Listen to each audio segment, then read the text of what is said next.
তোর গিফট। এরপর প্রধান বিরোধী দল,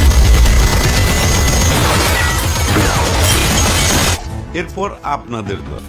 যদিও তুফান এখন পর্যন্ত আপনাদের দলকে খেয়ে দেয় নাই, তবে আমার ধারণা খেয়ে দেবে কনফার্ম। আচ্ছা স্যার, আপনাদের কাছে তুফানের কয়টা ছবি আছে? একটা। স্যার, আমার কাছে 3টা ছবি আছে। একটা তুফানের আর 2টা গনি, গালিব বিন গনি। গালিব বিন গনি সে কে? স্যার, তুফানের আসল নাম হচ্ছে গালিব বিন গনি। তাই নাকি? এজন্যই বলছিলাম স্যার, এই দিয়ে খেলে তুফানের সাথে জেতা যাবে না, খেলতে হবে মাথা দিয়ে।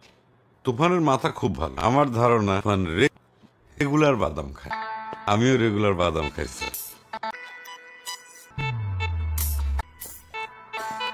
স্যার, একটা যদি সুযোগ পাই তুফানকে খেয়ে দেবো স্যার। আসসালাম।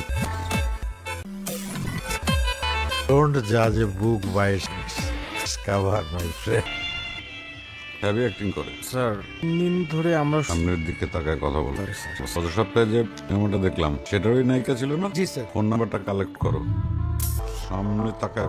Sorry sir. গাধা, ফোনরে ধরার জন্য জাল বিছাইলে হবে না, ধরা পড়বি না। তুফান হচ্ছে বিরল প্রজাতির সাদা তিমি, ত্রিবিধি লক্ষ্য করতে হবে, তাহলে তুফানের খোঁজ পাওয়া। Okay sir. এই মেয়ে অল্প দিনে কিরকম প্রভাবশালী হয়ে গেছে, খোঁজ নিলে দেখা যাবে সেরকম কোন গডফাদার ওর পেছনে আছে, আর সেটা তুফান। তুফানের সাথে এই মেয়ের সম্পর্ক আছে। এর ফোন নাম্বার জোগাড় করো, ওকে আর কাজে লেগে যাও। যাও, ওকে তোমরা যাও। আপনি আমি সিনেমাটা শেষ করে আসি। দাদা, কথা বলো না, যাও যাও।